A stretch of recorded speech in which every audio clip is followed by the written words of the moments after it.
Hello student, स्वागत है आप लोगों का आपके अपने चैनल पर जिसका नाम है ABCS yes anybody can study. जो चैनल का नाम है वही चैनल का स्वैग है। यहाँ कोई भी पढ़ सकता है, कोई भी सीख सकता है। तो सीखने सिखाने के सिलसिले से यहाँ आज स्टार्ट करते हैं एक्सरसाइज 7.2।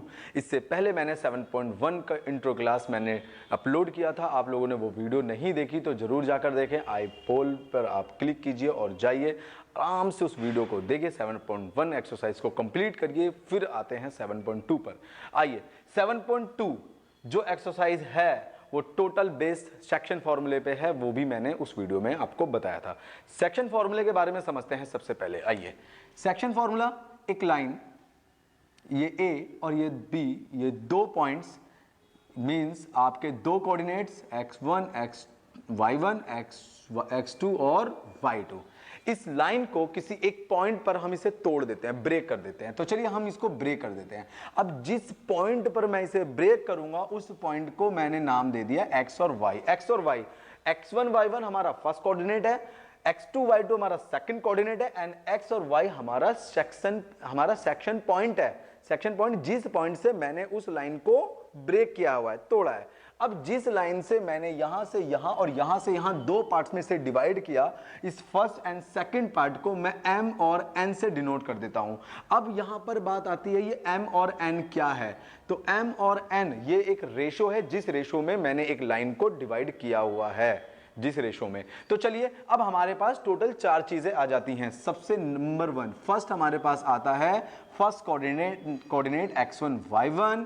सेकंड पे अगर हमारा आया x2 y2 और थर्ड पे हम रेशो को रख देते हैं m और n, एंड फोर्थ पॉइंट पे हम रख देते हैं इसके सेक्शन कोऑर्डिनेट्स को। ये सेक्शन कोऑर्डिनेट से, ये बात याद रखना, सेक्शन कोऑर्डिनेट जिस पॉइंट से ये लाइन ब्रेक हुई है। आइए अब समझते हैं इसका थोड़ा सा मोस्ट इंपोर्टेंट कंसेप्ट। तो अब ये जो आपके पास चार चीजें हैं, इन चार में से हमेशा तीन चीजें गिवन होंगी।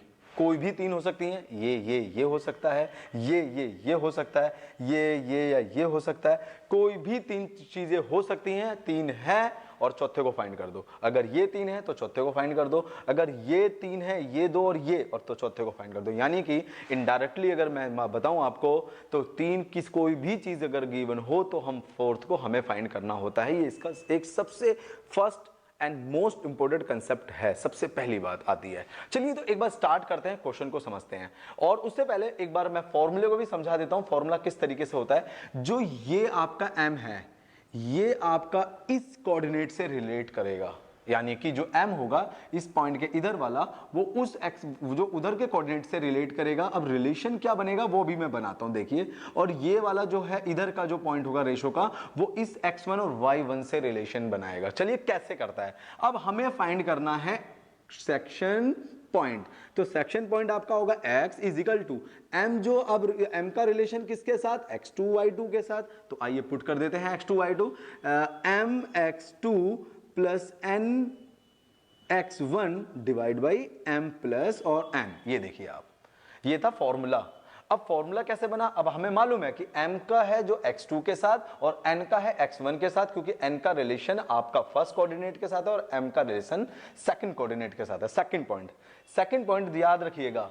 सेकंड पॉइंट सुनिए, हम जब ऐसा करेंगे, हमें जब सेक्शन पॉइंट फाइंड करना होगा और ये जो रेशोज आप हैं इनका सम हमेशा डिवाइड में आएगा, हमेशा डिवाइड में आएगा। इसी तरीके से y को करते हैं। तो देखिए अब जब m का रिलेशन x2 के साथ हुआ तो m का रिलेशन y2 के साथ भी होगा। तो चलिए पुट कर देते हैं m y2 plus n y1 और divide by m plus n। ये देखिए रिलेशन ये बन गया और ये आपके सामने फॉर्मूला आ गया। चलिए एक क्वेश्चन भी इसी तरीके से कर लेते हैं। अब मान लेते हैं हमारे पास एक लाइन है a टू b, a से b, इसके दो कोऑर्डिनेट है 2 और 3, 4 और 5, और मैंने इसके रेशो ले लिए 2:1। अभी रेशो को और मैं क्लियर करूंगा, रेशो के बारे में कुछ और बातें बताऊंगा। चलिए पहले समझ लेते हैं कि बेसिकली इस फॉर्मूले को अप्लाई कैसे किया जाता है अगर आपके पास तीन चीजें। चलिए पहली बात क्लियर हुई, 1 2 और 3, यानी रेशो और दो कोऑर्डिनेट्स आपके पास गिवन है। तो फाइंड करना है आपको सेक्शन पॉइंट। आइए सेक्शन पॉइंट फाइंड करते हैं। फॉर्मूला ये रहा आपको, x इजिकल टू इस दो का रिलेशन इसके साथ, ये देखिए एम एक्स टू, चलिए पुट करते हैं 2 multiply by 4 plus 1 multiply by 2 divide by 2 plus में 1, तो x इज इक्वल टू 4 2 जा 8 प्लस 2 1 जा 2 divide by 3, then x is equal to 10 by 3।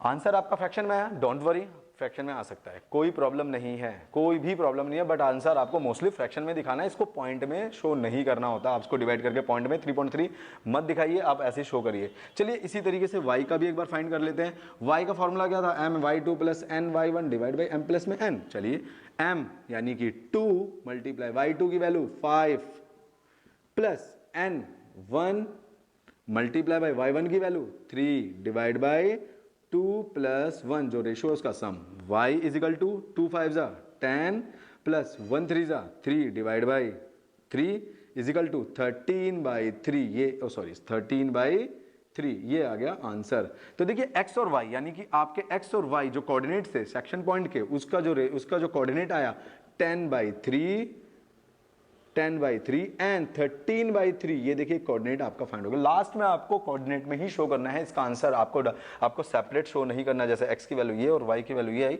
आपको लास्ट में कोऑर्डिनेट में ही शो करना है। तो इस तरीके से बेसिक था इसकी कैलकुलेशन और इस फॉर्मूले को किस तरीके से अप्लाई किया जाता है, एक बार आप देखिए, वीडियो पॉज कीजिए और इस सबको नोट कर लीजिए। तो चलिए और कुछ बातें डिस्कस करते हैं सेक्शन फॉर्मूले के बारे में। अभी तक मैंने आपको बताया कि बेसिक सेक्शन फॉर्मूला कैसे अप्लाई करके और किस तरीके से वैल्यूज निकालनी होती है। आइए समझते हैं सेक्शन फॉर्मूला। ये एक लाइन आपके पास A और B जो पॉइंट आपके पास है, उस A पॉइंट के x1 और y1, B पॉइंट के x2 और y2 जो कोऑर्डिनेट्स हैं, और ये आपका सेक्शन पॉइंट, सॉरी ये 1 और 1 नहीं रखना, x और y है, और ये m और n है। अब मेरी बात ध्यान से सुनना, मैं जो बताने जा रहा हूं। अभी तक मैंने वो बातें डिस्कस करी, ये जो m और n, ये जो रेशो है, और जो बात मैंने डिस्कस की, इन दोनों की बात मैं करता हूं कि यहां पर जो मैंने लाइन को मैंने आपका ब्रेक किया है, तोड़ा है, वो असर्टेन है कि किस पॉइंट से टूटा है, उनका रेशो कोई फिक्स नहीं है। अगर ये कहता कि ये बिल्कुल बीच में से मैंने ब्रेक किया है, बिल्कुल बीच में, यानी कि एक लाइन को मैंने बराबर 2 पार्ट में डिवाइड कर दिया है, बराबर 2 पार्ट्स में डिवाइड कर दिया है, तो जब बराबर 2 पार्ट्स में डिवाइड किया, तो जो ये लाइन है, ये पॉइंट A और ये पॉइंट B में, तो इनको जब मैं बराबर 2 पॉइंट में डिवाइड करूंगा तो इनका रेशो 1:1 होगा। ये बात याद रखना, इनका रेशो 1:1 होगा। अब सुनिए, इनका जब रेशो 1:1 आया, तो अब यहां पर देखिए, इसका ये मतलब हुआ, जो ये पॉइंट है आपका, ये इस लाइन का पॉइंट, जो इस लाइन पर जो ये पॉइंट है जहां से मैंने ब्रेक किया बिल्कुल बराबर, तो ये तो इसका मिड हो गया ना, बिल्कुल बीच में हो गया ना, मिड। तो यहां पर मिड होने के कारण ये मिड पॉइंट, मतलब मिड पॉइंट कहलाता है। और मिड पॉइंट का जो फॉर्मूला होता है वो ये होता है, x is equal to x1 plus x2 divide by 2 and y is equal to y1 plus y2 divide by 2। ये देखिए, अब ये कैसे बना, वही सेक्शन का फॉर्मूला। चलिए बस सेक्शन के फॉर्मूले को देख लेते हैं। mx2 plus nx1 divide by m plus में n। अब y is equal, sorry x is equal to m की वैल्यू 1, ये देखो, इनटू में x2 और प्लस n की वैल्यू वो भी 1, इनटू में x1 divide by m plus में n। ये देखिए, चलिए आगे सॉल्व करते हैं। x इज इक्वल टू, अब देखिए x2 को 1 से मल्टीप्लाई करेंगे, देन x2 और प्लस एज इट इज वही x1 divide by m plus में n। यहाँ पे m और n की भी तो वैल्यू है, 1 प्लस में 1, तो डायरेक्ट नहीं पुट कर सकता मैं, यहाँ पर मैंने पुट कर दिया 2। अब मैं इसे ऐसे लिखूं या मैं इसे ऐसे लिखूं तो बात कोई फर्क थोड़ी ना पड़ता है, क्योंकि दोनों ही पॉजिटिव है। तो आपको मालूम होना चाहिए कि 2 + 3 = 5 होता है, तो 3 + 2 भी आपका 5 होता है। तो साइन देखिए, साइन दोनों में प्लस हैं, तो प्लस के साइन होने पर नंबर को अगर मैं चेंज कर दूंगा तो रिजल्ट पर कोई भी फर्क नहीं पड़ता, कि यानी कि रिजल्ट सेम ही आता है। तो मैं x2 + x1 लिखूं या x1 + x2 लिखूं तो रिजल्ट तो वही आएगा ना। इसीलिए मैंने डायरेक्ट मिड पॉइंट का formula x1 + x2 divide by 2, y1 + y2 divide by 2। मेरी बात फिर से ध्यान से सुनिएगा कि ये उस कंडीशन में होता है जिस कंडीशन में लाइन को बिल्कुल मिड पॉइंट से ब्रेक किया जाता है। ये तो 2 पॉइंट थे, यानी कि अगर मैं एक लाइन को एक पॉइंट से ब्रेक करता हूं तो वो 2 पार्ट्स में डिवाइड होते हैं। 2 पार्ट्स में डिवाइड होने का मतलब उनका रेशो बनता है 1:1। अब आते हैं, एक बात और मैं बता देना चाहता हूं, यहां से सुनेंगे इंपॉर्टेंट बात।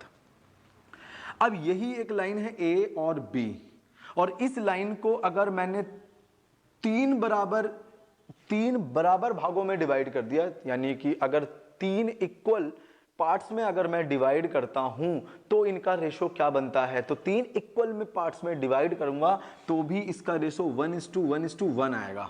3 पार्ट हुए तो 3 रेशो बने, 1:1:1 आएगा। देखिए ये आया। अब यहां पे 1:1:1 आया तो इसकी मीनिंग क्या होती है, ध्यान से सुनिएगा।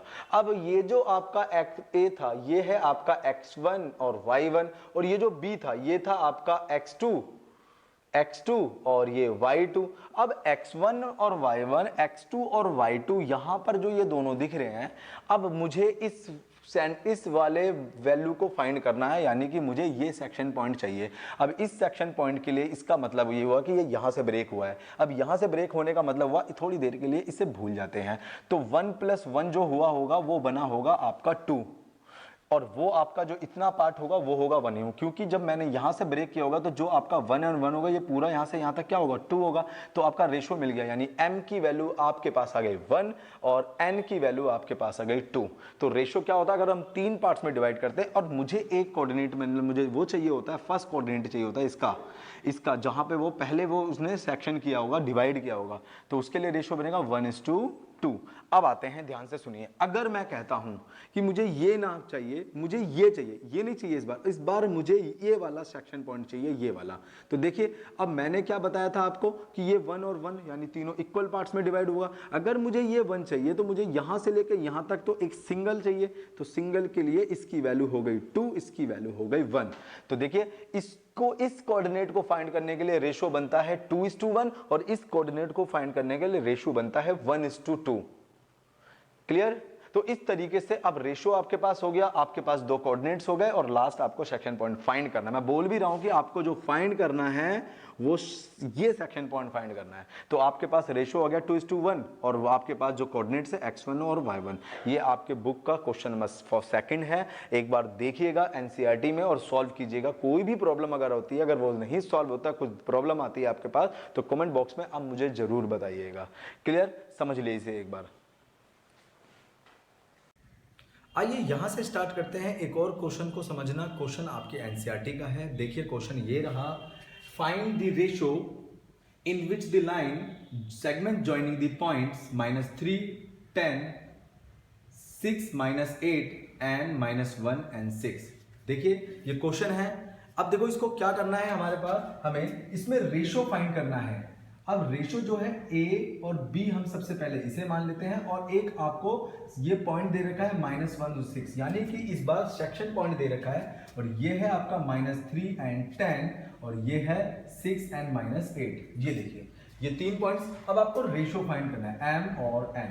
अच्छा चलिए, अगर आपको रेशो फाइंड करना होगा तो आपको x और y दोनों का फॉर्मूला लगाने की जरूरत नहीं है, यानी सेक्शन फॉर्मूले के x के फॉर्मूले को और y के फॉर्मूले को, सिर्फ एक फॉर्मूला लगाइए और आंसर आपका आपके सामने। तो देखिए मैं x का फॉर्मूला लगाता हूं, x = mx2 + nx1 divide by m plus में n। ये देखिए ये फॉर्मूला लगाया, mx2 और nx1 divide by m plus में n। चलिए x की वैल्यू गिवन है -1 = m की value m multiply 6 plus n की वैल्यू n और x1 की value -3 divide by m plus n। ये देखिए क्रॉस मल्टीप्लाई, इसको इससे मल्टीप्लाई करते हैं, -1 × m plus n = 6m plus minus -3n। ये देखिए अब इस -1 से ब्रैकेट को मल्टीप्लाई अगर हम करते हैं तो -m और -n और = 6m - 3n। ये देखिए नेक्स्ट स्टेप ये हुआ।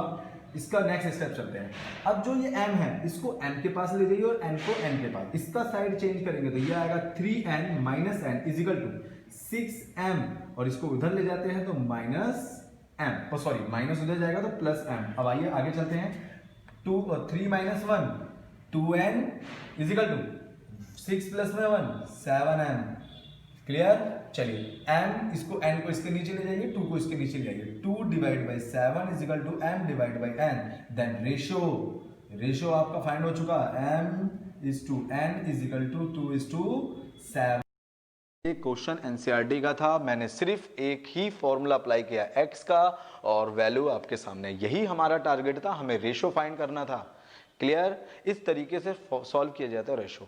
एनसीईआरटी के जितने भी क्वेश्चन है एक बार आप सॉल्व कीजिएगा। अगर कोई प्रॉब्लम होती है तो मुझे कमेंट बॉक्स में बताइएगा। अगर वीडियो पसंद आई तो लाइक कीजिए, मेरे चैनल को सब्सक्राइब कीजिए, ऐसे ही बने रहिए मेरे साथ। ओके, जय हिंद, वंदे मातरम।